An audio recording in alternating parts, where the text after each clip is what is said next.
जय श्री राधे। कार्तिक मास महात्म का 33वां अध्याय। सूत जी ने कहा, इतनी कथा सत्यभामा को सुनाकर भगवान श्री कृष्ण संध्या करने को महल में चले गए। यह कार्तिक मास का व्रत भगवान विष्णु को अति प्रिय है तथा भक्ति को प्रदान करने वाला है। रात्रि जागरण, प्रातःकाल का स्नान, तुलसी वट सिंचन, उद्यापन और दीपदान, यह 5 कर्म भगवान विष्णु को प्रसन्न करने वाले हैं, इसीलिए इनका पालन अवश्य करना चाहिए। ऋषियों ने कहा, भगवान विष्णु का प्रिय, अधिक फल का देने वाला, शरीर के रोम रोम को प्रसन्न करने वाला जो कार्तिक महात्मा आपने कहा है, मोक्ष की चाहना करने वालों या भोग की इच्छुक मनुष्यों को यह व्रत स्वमेव करना चाहिए। किंतु हम एक बात आपसे पूछना चाहते हैं कि यदि कार्तिक मास का व्रत करने वाला किसी संकट में फंस जाए, या वह जंगल में हो अथवा वह किसी रोग से ग्रस्त हो जाए, तो फिर वह कार्तिक व्रत को किस प्रकार करे, क्योंकि वह विष्णु जी का अतिशय प्रिय तथा मुक्ति भुक्ति प्रदान करने वाला व्रत किसी तरह भी नहीं छोड़ना चाहिए। श्री सूत जी ने उत्तर दिया, यदि कार्तिक व्रती किसी संकट में फंस जाए तो वीरता के साथ शंकर जी तथा भगवान विष्णु के मंदिर पास हो उसमें जाकर रात्रि जागरण करे। अगर घना जंगल हो तो फिर पीपल के पेड़ के नीचे अथवा तुलसी के वन में जाकर जागरण करे।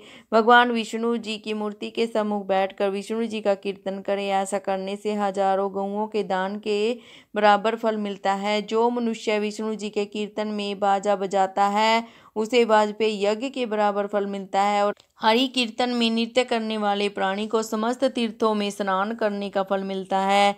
किसी संकट के समय या रोगी हो जाने पर और यदि जल न मिल सके तो केवल भगवान विष्णु के नाम मात्र से मार्जन ही कर लें।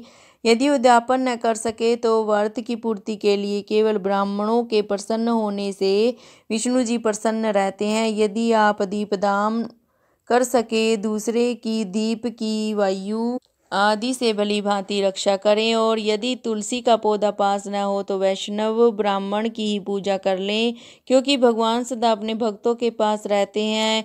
इस सब के न होने पर वर्ती ब्राह्मण गो, पीपल, वट वृक्ष की श्रद्धा से सेवा करे। शौनकादि ऋषियों ने कहा कि आपने गो अथवा ब्राह्मणों के सदृश पीपल और वट वृक्षों को बतलाया है, और सभी वृक्षों में पीपल का वृक्ष और वट वृक्ष श्रेष्ठ क्यों कहे गए हैं। श्री सूत जी ने कहा कि पीपल का पेड़ साक्षात विष्णु भगवान है और पलाश का पेड़ साक्षात ब्रह्मा है। इन वृक्षों की पूजा, सेवा तथा दर्शन से सब पापों का नाश होता है। ऋषियों ने कहा कि हे प्रभु, हम लोगों को इसमें शंका है कि ब्रह्मा, विष्णु और शंकर वृक्ष रूप क्यों हुए, आप कृपा करके हमें बतलाइए। श्री सूत जी ने कहा कि प्राचीन काल में भगवान शंकर और पार्वती जी विहार कर रहे थे। उस समय उनके विहार में विघ्न डालने के विचार से ब्राह्मण का रूप धारण करके अग्निदेव वहां पर आ गए। विहार के आनंद का नाश हो जाने के कारण क्रोध में आकर पार्वती जी ने समस्त देवताओं को श्राप दे डाला।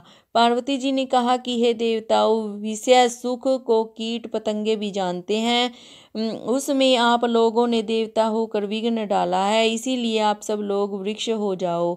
सूत जी ने कहा कि इस प्रकार क्रोधित पार्वती जी के श्राप से सब देवता वृक्ष हो गए। इसी कारण भगवान विष्णु तथा शंकर जी दोनों पीपल और वट हो गए। इसी कारण भगवान विष्णु का शनिदेव के साथ योग होने के कारण केवल शनिवार को ही पीपल का स्पर्श करना चाहिए और किसी दिन नहीं। तो बंधुओं, मेरे प्यारे भक्तों, ये कार्तिक मास महात्म का अध्याय समाप्त हुआ। हमें कार्तिक मास में स्नान, दान, पीपल वृक्ष, वट वृक्ष की पूजा, तुलसी की पूजा, आंवले की और केले की वृक्ष की पूजा अवश्य करनी चाहिए। जय श्री राधे, जय श्री कृष्ण जी की।